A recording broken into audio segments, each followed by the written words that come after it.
ஓம் ஸ்ரீ மகா பெரிவா சரணம். ஓம் ஸ்ரீ மாத்ரே நமஹ. சதா பாலரூபாபி விக்னாத்ரி ஹந்த்ரி மகாதந்தி வக்த்ராபி பஞ்சாஸ்யமான்யா விதீந்திராதிமிருக்யா கணேசாபிதாமி விதத்தாம் ஸ்ரீயம் காபி கல்யாணமூர்த்திஹி. மாதக்ஷணம் ஸ்னபய மாம் தவ வீக்ஷிதேன மந்தாக்ஷிதேன சுஜனை அபரோக்ஷிதேன காமாட்சி கர்ம திமிரோத்கர பாஸ்கரேண ஸ்ரேயஸ்கரேண மதுபத்யுதி தஸ்கரேண.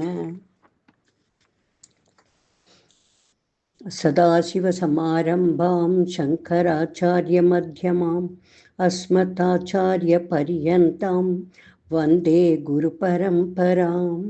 ஸ்ருதிஸ்மிருதிபுராணானாம் ஆலயம் கருணாலயம் நமாமி பகவத்பாதம் சங்கரம் லோகசங்கரம். அபார கருணா சிந்தும் ஞானதம் சாந்தரூபிணம் ஸ்ரீசந்திரசேகரகுரும் பிரணமாமி முதான்வகம். ஐங்கார ஹ்ரீங்கார ரகஸ்யயுக்த ஸ்ரீங்கார கூடார்த்த மகாவிபூஜ்ய ஓங்கார மர்ம பிரதிபாதினீभ्यां நமோ நம ஸ்ரீ குரு பாதுகாभ्याம். இனி 54வது ஸ்லோகம். தேவியின் கண்களின் மகிமை.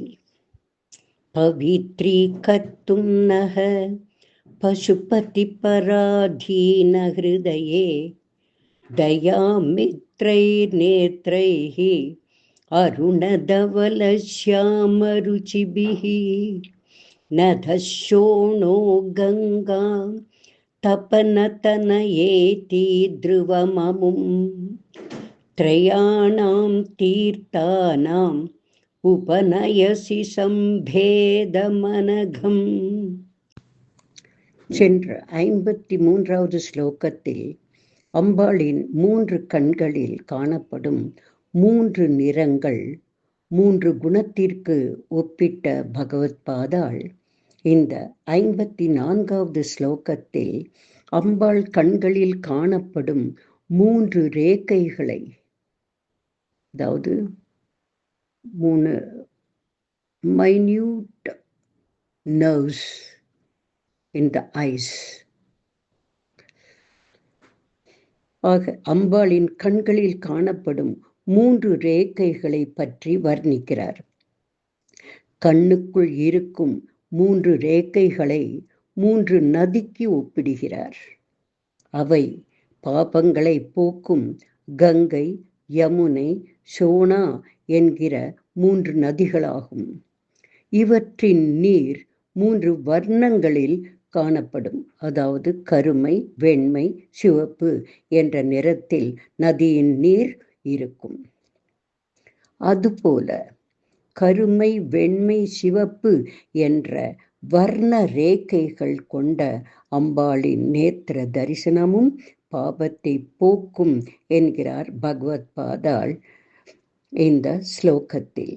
3 வர்ணங்களை 3 நதிகளுக்கு ஒப்பீடு செய்து பாடுகிறார்.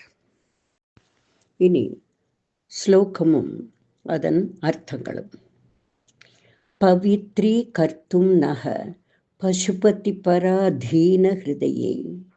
ஹே தேவி, பசுபதியினிடம் எப்பொழுதும் ஹிருதயத்தில் வைத்து கொண்டிருப்பவளே, புனிதர்களாக செய்யும் உன் தயாமித்ரை நேத்ரைஹி அருணதவல சியாம ருச்சிபிஹி. தயையுடன் கூடிய சிவப்பு, வெண்மை, கருமை போன்ற நிறங்கள் உடைய உன் கண் ரேகைகள் நதஷோணோ கங்கா தபன தனயேதி துருவமும். சோனா நதி, கங்கை நதி, தப்பன தனயா அதாவது யமுனை நதி இவைகளாகும். துருவ த்ரயாணாம் தீர்த்தானாம் உபநயசி சம்பேதமானகம். நிச்சயம் 3 புண்ணிய தீர்த்தங்களின் சங்கமம் பாப்பங்களை போக்கி புண்ணியர்களாக ஆக்கிவிடும். இந்த ஆறுகள் பாபத்தை போக்கி புண்ணியவான்களாக தன்னிடம் ஸ்நானம் செய்யும் பக்தர்களை ஆக்கும் என்கிற அர்த்தம் கொண்ட ஸ்லோகம் இது. இந்த ஸ்லோகத்தின் அர்த்தத்தை இன்னும் கொஞ்சம் விளக்கமாக பார்ப்போம். அதாவது தேவியின் நேத்திரங்களில் 3 ரேகைகள் ஓடுகின்றன. மெல்லிய வளைந்து செல்லும் 3 நரம்புகள் ஒவ்வொரு கண்ணிலும் அமைந்திருக்கிறது. இது சாதாரணமாக எல்லோர் கண்களிலும் காணப்படுவதுதான். இப்படி வளைந்து வளைந்து செல்லும் அந்த கண் ரேகையை பார்த்தால் 3 நதிகள், அதாவது சோனபத்ரா, கங்கை, யமுனை நதிகள் போல் பகவத் பாதாள் அதை காண்கிறார். சோனபத்ரா என்ற நதி மேற்கு நோக்கி பாய்கிறது. இந்த நதியை புருஷ ஸ்வரூபம் என்று புராணம் கூறுகிறது. இந்த நதி அதன் மணல்களில் தங்கம் கலந்திருக்குமாம். அதனால் லேசான சிவப்பு நிறம் உள்ளதாக இதன் ஜலம் ஓடுகிறது. அடுத்து ஹிமயமலையில் உற்பத்தியாகி கிழக்கு திசையை நோக்கி ஓடுகிற கங்கை ஆறு பிரசித்தமான புண்ணிய நதி வெளுப்பு நிறத்துடன் ஸ்படிகம் போல் நிர்மலமாக இருக்கிறாள். அடுத்து சூரிய பகவானால் உண்டு பண்ணப்பட்ட யமுனையும் கிழக்கு நோக்கி பாய்கிறாள். இதன் ஜலம் சிறிது கருமை வர்ணம் கொண்டதாக இருக்கிறதாம். கிழக்கு நோக்கி பாயும் கங்கையும் யமுனையும் பிரயாக் என்ற க்ஷேத்திரத்தில் சங்கமிக்கிறது. ஆனால் மேற்கு நோக்கி பாயும் சோனபத்ரா நதி இந்த நதிகளோடு சங்கமிக்க வாய்ப்பே இல்லை. பகவத் பாதாள் இந்த 3 புண்ணிய நதிகளை தேவியின் கண்களில் காணப்படும் 3 ரேகைகளாக வர்ணித்து, அதாவது 3 புண்ணிய நதிகளும் அம்பாளின் நேத்திரத்தில் உள்ள 3 ரேகைகள் என்று வர்ணித்து, அவற்றை அம்பாள் தன் கண்களில் சங்கமிக்க செய்கிறாள் என்று கூறுகிறார். பிரயாக் கஷேத்திரத்தில் கங்கை யமுனை சங்கமிக்கிறது. கங்கை யமுனை சோனபத்ரா இந்த 3 நதிகளும் தேவியின் திருஷ்டியில் சங்கமிக்கின்றது என்கிறார்.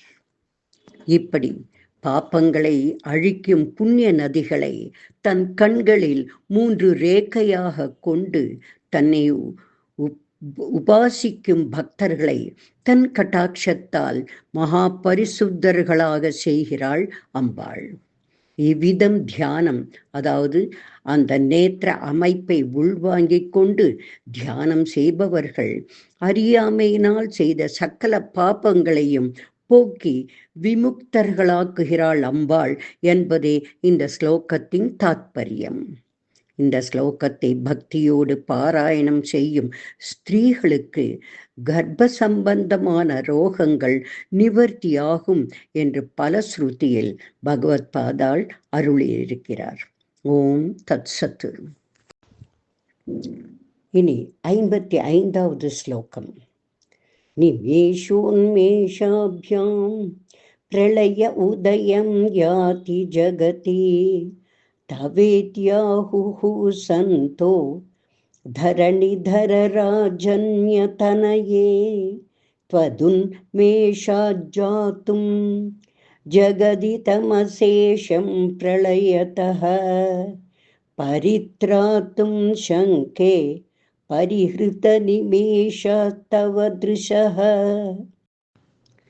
சென்ற 54வது ஸ்லோகத்தில் தேவியின் கண்களின் 3 ரேகைகளை 3 புண்ணிய நதிகளாக பாவித்து எப்படி இந்த நதிகளின் ஜலம் பாப்பத்தை நீக்கி புண்ணியத்தை தருமோ, அதுபோல் தேவியின் கண்களையும் அதன் 3 ரேகைகளையும் தியானிப்பவர்கள் புண்ணியாத்மாக்களாகிறார்கள் என்று பகவத் பாதாள் சொல்கிறார்.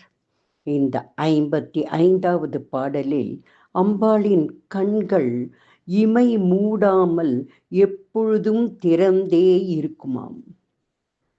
அதற்கு காரணம், தேவி தன் கண்களை மூடிவிட்டால் உலகம் அழிந்துவிடும். இதை தவிர்ப்பதற்காக, ஜகத்தை ரட்சிப்பதற்காக இமை கொட்டாமல் இருப்பது அவளுடைய பரம கருணையை காட்டுகிறது என்கிறார் பரமாச்சாரியாள். இனி ஸ்லோக வரிகளும் அதன் அர்த்தங்களும்.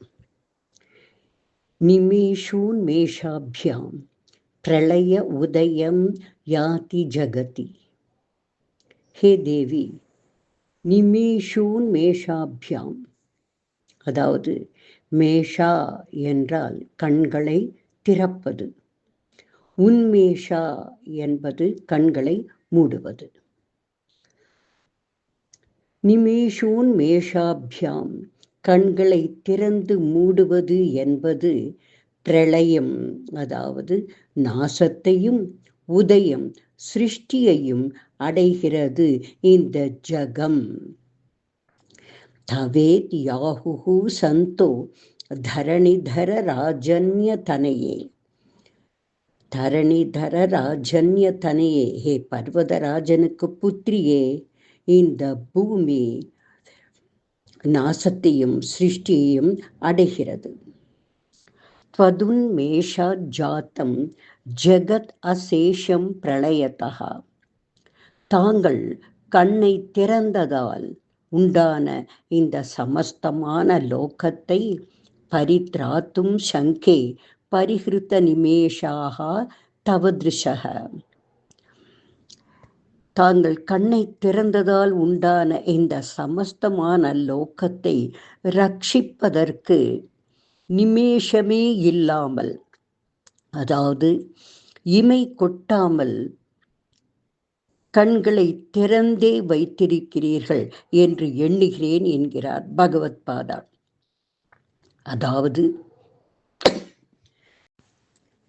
அதாவது தேவியின் கண் இமைகள் அவள் சிருஷ்டித்த உலகத்தை ரட்சிப்பதற்காக மூடாமலே எப்பொழுதும் விழித்து கொண்டு அவள் கருணை மிகுந்த பார்வை சமஸ்தமானவர்களின் மீதும் விழுமாறு செய்து கொண்டு ஜகத்தை ரட்சித்து வருகிறாள் தேவி என்று கூறுகிறாள் பகவத் பாதாள்.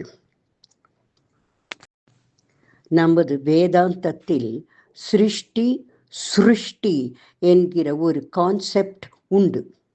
அதாவது கண் திறக்கப்படும் பொழுது லோகம் தெரிகிறது, மூடும் பொழுது லோகம் தெரிவதில்லை. இது அனைவருக்கும் ஏற்படுவதுதான். இந்த திருஷ்டி சிருஷ்டி தத்துவத்தை தேவிக்கு பொருத்தி பகவத் பாதாள் தேவியின் திருஷ்டியில் சிருஷ்டி ஏற்படுகிறது என்கிறார். அதாவது அம்பாள் கண் திறந்து பார்க்கும் பொழுது லோகம் சிருஷ்டிக்கப்படுகிறது. மேலும் அவர் அம்பாளிடம், ஹே பர்வதராஜ புத்திரியே, இந்த திருஷ்டி சிருஷ்டி தத்துவம் கூறுவது என்னவென்றால், உன் நேத்திரங்களை நீ திறக்கும் போது லோகம் உண்டாகிறது, நீ மூடும் பொழுது லோகம் அழிகிறது என்பதை நான் புரிந்து கொண்டேன். இந்த ஜெகம் எப்பொழுதும் சௌபாகியத்துடன் விளங்க வேண்டும் என்று நீ நினைத்துத்தானே உன் கண்களை மூடாமலே வைத்திருக்கிறாய். இது உன் பரம கருணையை காட்டுகிறது என்று பகவத் பாதாள் ஸ்தோத்திரம் செய்கிறார். இவ்விதம் தேவியின் திருஷ்டி மகிமையை தெரிந்து கொண்டு தேவியை உபாசிக்கின்றவர்களுடைய சௌபாகியம் மேன்மேலும் விருத்தி ஆகிக் கொண்டு வரும் என்கிறார் பகவத் பாதாள். லலிதா சஹஸ்ரநாமம் இதையே கூறுகிறது. உன்மேஷ நிமிஷோத்பன்ன விபன்ன புவனாவளிகி என்று அம்பாளின் திருஷ்டி மகிமை வர்ணிக்கப்படுகிறது. ஓம் தத் சத். இனி 56வது ஸ்லோகம். தவா பர்ணே கர்ணே ஜபநயன பைசுன்ய சகிதா நிலீயந்தே தோயே நியதமனிமேஷா சபரிகாஹ इयं च श्रीर्बद्ध शतपुटकवाटं कुवलयं जहाति प्रत्यूषे निशिच विगढय्य प्रविशति. முன் ஸ்லோகத்தில் அம்பாளின் கண்கள் லோக சம்ரட்சணைக்காக மூடப்படாமல் திறந்தே இருக்கும் என்று சொல்லப்பட்டது. இந்த 56வது ஸ்லோகத்தில் அம்பாளின் கண்கள் காது வரை நீண்டிருப்பதற்கு காரணமே மீனை பற்றியும் லக்ஷ்மி தேவியை பற்றியும் அம்பாளிடம் கோல் மூட்டத்தான் என்று மிக சுவாரஸ்யமாக கற்பனை செய்து ஸ்துதிக்கிறார் பகவத் பாதாள். இனி ஸ்லோக வரிகளும் அதன் அர்த்தங்களும். தவ அபர்ணே கர்ணே ஜபநயன பைசூன்ய சகிதா. அபர்ணே, ஹே தேவியே, காதுவரை நீண்டிருக்கும் உன் கண்கள் மீன்களை பற்றி காதுகளிடம் கோல் சொல்வது போல் இருக்கிறது. நிலியந்தே தோயே நியத்தமணி மேஷா சபரிகாகா. இதை பார்க்கும் ஜலத்தில் இமை கொட்டாது மறைந்து வாழும் பெண் மீன்கள் பயப்படுகிறதாம். தேவியின் மூடாத கண்களை மீனுக்கு சமமாக இருப்பதால் கூறுவதால் மீன்கள் பயப்படுகிறதாம். இயம் ச ஸ்ரீர் பத்த சட்டபுட்டக வாட்டம் குவலயம். கண்களில் உள்ள லக்ஷ்மி தேவியும் தளங்களாகிய கதவுகளால் மூடப்பட்ட நீலோத்பல புஷ்பத்தை விடியற் காலையில் ஜஹாதி பிரத்யூஷே நிஷிச்ச விகடையா பிரவிசதி. அதாவது தளங்களாகிய கதவுகளால் மூடப்பட்ட நீலோத்பல புஷ்பத்தை விடியற் காலையில் விட்டு புறப்படுகிறாள். நிசிச்ச விகடைய, இரவில் மீண்டும் புஷ்பத்தை திறந்து கொண்டு பிரவேசிக்கிறாள் லக்ஷ்மி தேவி. அதாவது நீலோத்பல மலரில் வீற்றிருக்கும் லக்ஷ்மி தேவியானவள் பகலில் அந்த பூவை விட்டு வெளியேறி அம்பிகையின் நேத்திரங்களில் வந்து புகுந்து கொள்கிறாளாம். இரவில் அங்கிருந்து புறப்பட்டு நீலோத்பல புஷ்பத்திற்கு வந்து விடுகிறாளாம். இப்படி லக்ஷ்மி தேவி நீல தாமரை புஷ்பத்திலும் அம்பாளின் நேத்திரங்களிலும் பகல் இரவில் மாறி மாறி சென்று கொண்டிருப்பதையும், மீன்களின் திறந்தபடி இருக்கும் கண்களுக்கு அம்பாளின் கண்களை ஒப்பிடுவதால் அம்பாள் இவர்கள் மீது கோபம் கொண்டு சம்ஹரித்து விடுவாளோ என்று பயந்த மீன்கள் நீரில் அமிழ்ந்து வாழ்கிறதாம். இப்படி ஒரு அற்புதமான கற்பனை செய்து ஸ்தோத்திரம் செய்கிறார் பகவத் பாதாள். விரிவாக சொல்வதானால், அம்பாளின் கண்கள் மீன் கண்கள் போல் மூடாமல் திறந்தபடியே இருப்பதால் மதுரை வாழ் ஈஸ்வரிக்கு மீனாட்சி என்ற திருநாமம். சாதாரண மீன்களின் கண்களோடு சாக்ஷாத் பராம்பிகையின் நேத்திரங்களை எப்படி ஒப்பிடலாம்? உடனே இந்த மீன்களை சம்ஹரிக்க அம்பாளிடம் சொல்ல வேண்டும் என்றுதான் அம்பாளின் கண்கள் அவள் காது வரை நீண்டு சென்று கோல் சொல்லிக் கொண்டிருக்கிறதோ என்று பயந்த மீன்கள் ஜலத்திற்குள் மூழ்கி மேலே வராமல் இருக்கிறதோ என்று பகவத் பாதாள் கற்பனை செய்து பார்க்கிறார். அது மட்டுமல்ல, இந்த கண்கள் இன்னொரு விஷயத்தையும் தேவியின் காதில் சொல்கிறதாம். அதாவது தேவியின் நேத்திரங்களில் வசிக்கும் லக்ஷ்மி தேவியானவள் பகலில் தேவியின் கண்களிலும் இரவில் தேவி யோக நித்ரையில் இருக்கும்பொழுது தன் கிரகமாகிய நீலோத்பல மலரிடம் வந்து விடுகிறாளாம். இப்படி பகலில் அம்பாள் நேத்திரங்களில் வசிக்கிறாள், இரவில் நீல தாமரை புஷ்பத்திற்கு சென்று விடுகிறாள். இப்படி லக்ஷ்மி தேவி தங்களிடமே இருப்பது போல் நடிக்கிறாள். அவளையும் தாங்கள் சிக்ஷிக்க வேண்டும் என்று தேவியிடம் காதோரம் ரகசியமாக சொல்வதற்குத்தான் அவளின் கண்கள் காது வரை நீண்டிருக்கிறதோ என்று அம்பாளின் நீண்ட அழகிய நேத்திரங்களை தன் அருமையான கற்பனை திறத்தால் ஸ்தோத்திரிக்கிறாள் பகவத் பாதாள். அம்பாளின் இமை கொட்டாத பெருமையும் லக்ஷ்மி தேவியின் இருப்பிடமாக அவள் நேத்திரங்களும் விளங்குகிறது. இந்த ஸ்லோகத்தை தியானம் செய்பவர்கள் கண் ரோகமின்றி ஆரோக்கியமாக ஐஸ்வர்ய அபிவிருத்தியுடன் வாழ்வர் என்று பலஸ்ருதி கூறுகிறது. ஓம் தத் சத். ஓம் ஸ்ரீ மாத்ரே நமஹ. அதிமதுர சாபஹஸ்தாம் அபரிமிதா மோக பான சௌபாக்யாம் அருணாம் அதிசய கருணாம் அபிநவ குலசுந்தரீம் வந்தே. ஸ்ரீ வித்யாதீசரச்சித சூர்ணிகா ஸ்ரவணபட்டனானந்திதானாம் சம்பிராப்தித ஆயுராரோக்ய சௌந்தர்ய வித்யா புத்தி புத்திர பௌத்திர களத்ரை ஐஸ்வர்யாதி சகல சௌக்கியப்ரதே ஸ்ரீ திரிபுவனேஸ்வரி ஸ்ரீமத் கமலாம்பிகே பராசக்தே மாதः நமஸ்தே நமஸ்தே நமஸ்தே. பாஹி மாம் பாஹி மாம் பாஹி மாம் தேவி துப்யம் நமः.